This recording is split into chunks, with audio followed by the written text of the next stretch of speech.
Tribal art और folk art बने वो हमारा लाइफ में जुड़ा है। अभी मोदी जी और नेक्स्ट आएगा ना 5 साल, आपको कोई रोक नहीं सकता, इस नंबर 1 पावरफुल कंट्री बन जाएगा।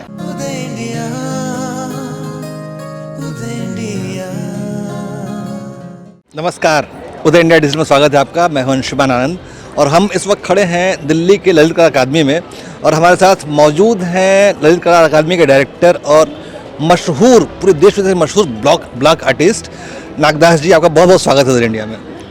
मैं यहाँ का ललित कला अकादमी के चेयरमैन हूँ। अभी मेरा 6 महीना हो गया है यहाँ। मैं देखा था यहाँ का बहुत सारा एक्टिविटीज़ में बहुत सारा चीज़ ऐड करने का मौका मिला। और दूसरा है, मैं बेसिकली आर्टिस्ट हूँ, आर्ट टीचर भी हूँ, तो मैं जानता है यहाँ के बच्चों को भी कैसे अंदर आर्ट का इंटरेस्ट बढ़ाना है।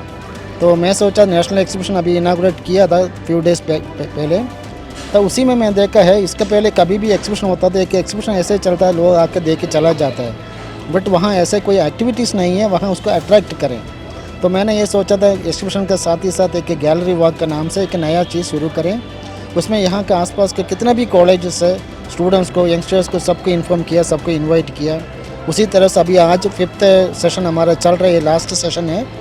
इसी में हम लोग कुछ प्रणाम सिंह को बुला के एक डेमोन्स्ट्रेशन किया। उसमें क्या बच्चों को कैसे ब्रश हैंडल करना है, कैसे मीडियम यूज़ करना है, उसको बच्चों को डायरेक्ट उसका इम्पैक्ट होता है। क्योंकि वो लोग जानता था, बहुत सारा चीज़ देखते हैं यूट्यूब में, सब देखते हैं, बट एक रियल चीज़ आप देखोगे तो उसके अंदर एक इंस्पिरेशन आता है, उसको भी पेंटिंग करने का मन आएगा, ये हम चाहता है जी। और नागदा जी, हमने ये देखा कि आपके यहाँ बहुत सारे यंग बच्चे हैं, नई प्रतिभाएं हैं और आर्ट जैसे सब्जेक्ट में इतने सारे यंग प्रतिभाओं का होना एक बहुत अपने आप अचीवमेंट है। आपने यंग प्रतिभाओं को कैसे अट्रैक्ट किया आर्ट की ओर? देखिए, मैं 37 ईयर छत्तीसगढ़ में एक इंदिरा कला संगीत विश्वविद्यालय में नौकरी किया है।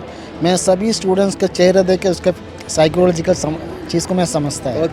सो हमारा वहाँ बहुत सारा बच्चा बस्तर से भी आता है ट्राइबल आर्ट को लेके, कुछ लोग कलकत्ता सिटी से आता है, कुछ लोग चंडीगढ़ से आता है, तो सबका बैकग्राउंड अलग है।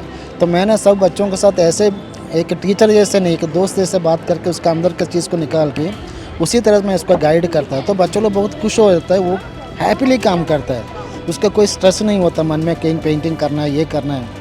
तो हमने उसका बेसिक इसे समझाता है आर्ट में क्या क्या करना है, कैसे किस रास्ते में आपको जाना है।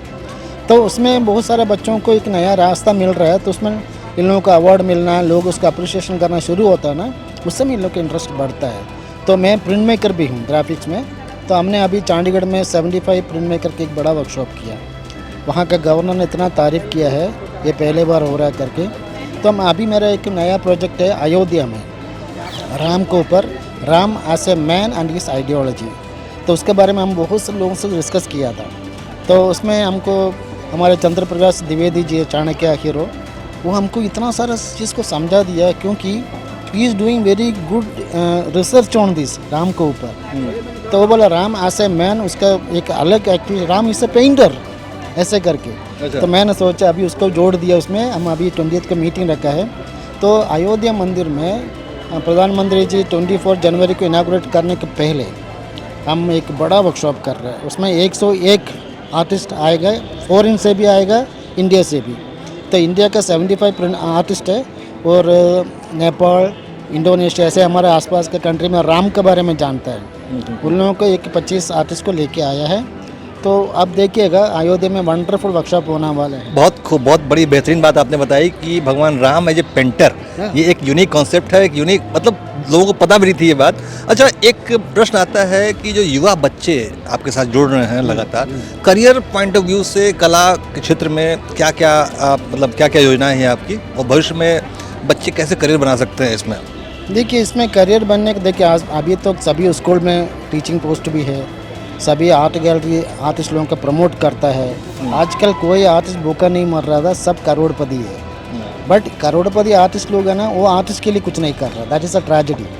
हमारे बच्चों लोग सब कुछ भी किए हैं, बस को कॉलेज में नौकरी मिल रहा है, बहुत सारा म्यूजियम में नौकरी मिल रहा है, इसमें कोई प्रॉब्लम नहीं है। बट द प्रॉब्लम किसको है, फ्रीलांस करके बड़ा आर्टिस्ट बनना चाहता है, उसको स्ट्रगल करना पड़ता है, क्योंकि अपना काम को सार्वजनिक करना, सबके साथ दिखाना, उसका एक्सप्रेस करना, तो टाइम लगता है। बट वो एक बार टाइम लगना कि उसका लग जाता है, फिर उसको पकड़ना मुश्किल होता है। प्राइवेट गैलरी बहुत इसको प्रमोट करता है। हमारा भी यहाँ आइडिया अभी हमारे नेशनल एग्जीबिशन में है, 10 काम सेल हो चुका है। हम लोगों को बुला के भैया खरीदो, आर्टिस्ट को मिलेगा कुछ पैसा, वो इंटरेस्ट भी बढ़ेगा, एकेडमी में काम भेजेगा तो अवार्ड नहीं तो भी काम सेल हो जाएगा। ये एक ऐसा ट्रेंड हम नया बनाया है। अभी हाल में हमने देखा कि दिल्ली में G20 की बैठक हुई और सारी गलियां, सारे पिलर्स, सब पे मॉडर्न आर्ट और पेंटिंग्स, खूबसूरत पेंटिंग्स और भारतीय संस्कृति की झलक दिखाते हुए आर्टिफैक्ट्स दिखाई दिए। तो ये बताता है कि आर्ट के क्षेत्र में भारत की रुचि बढ़ रही है। तो आप पिछले 10 सालों में ये बहुत बदलाव आया है। मैं नोएडा की बात करूँ, दिल्ली की बात करूँ, तो कई जगहों पे मैं देखता हूँ बच्चे, नए नए बच्चे पेंटिंग कर रहे होते हैं, दीवारों पर ग्राफिटी बना रहे होते हैं, पिलर्स को सजा रहे होते हैं। तो ये एक नया ट्रेंड बढ़ा है जिसकी वजह से बच्चों में रोजगार की संभावनाएं बढ़ी हैं। तो इसको और बढ़ाया जा सकता है, पूरे देश में किया जा सकता है। तो क्या विचार है आपका? देखिए, इसमें मोदी जी का बहुत बड़ा कंट्रीब्यूशन है। मोदी जी एक विशनरी प्राइम मिनिस्टर है, ऐसा नहीं है कोई दूसरा टाइप।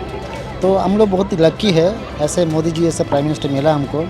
दूसरा है, आप जानते हैं आज़ादी का अमृतोत्सव और G20, आप इमेजिन नहीं कर सकते है, लाखों आर्टिस्ट को काम मिला है।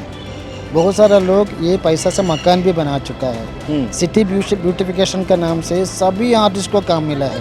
ये तो मोदी जी ही कर सकता है और कोई नहीं कर सकता। आप केरल से जम्मू तक जाके देखिए, you can see beautiful cities. ये सिटी कहाँ से? पूरा आर्टिस्ट लोग ही बनाया ना। तो ये मोदी जी का एक विजन है, आर्टिस्ट लोगों को भी सर्वाइव करने के लिए रास्ता खोलना है। अभी यही रुकेगा नहीं है। ये अभी सभी सिटी है ना, लोग सिटी बनने के पहले ब्यूटिफिकेशन के बारे में सोच रहे हैं, तो आर्टिस्ट को फ़ायदा ही फ़ायदा है। तो आपने देखा, दर्शकों को ये बहुत अहम जानकारी है कि मोदी सरकार में आर्टिस्टों के लिए भी इतना सोचा गया। अच्छा, एक प्रश्न और उठता है कि आप खुद में भी एक फिल्म मेकर हैं और ब्लॉक आर्ट में आप एक बड़ा नाम है। तो बच्चों, लेकिन ब्लॉक आर्ट में आप मतलब क्या भविष्य देखते हैं बच्चों का? वो मतलब कैसे? ब्लॉक आर्ट के प्लस पॉइंट क्या है, आप उसको रिप्रोडक्शन ब्लॉक का मतलब प्रिंट ले सकते हैं। तो आप एक पेंटिंग करीना है तो पेंटिंग 1 लाख से कम नहीं होता बड़ा आर्टिस्ट का। मान लीजिए आप वो सेम वर्क आदि ब्लॉक में करोगे, आप वो पेंटिंग को 10,000 में कर ही सकता है। तो एक सोशलाइजेशन है ये ब्लॉक मेकिंग, प्रिंट मेकिंग बोलता है ना, इसके पीछे एक सोशलाइजेशन है।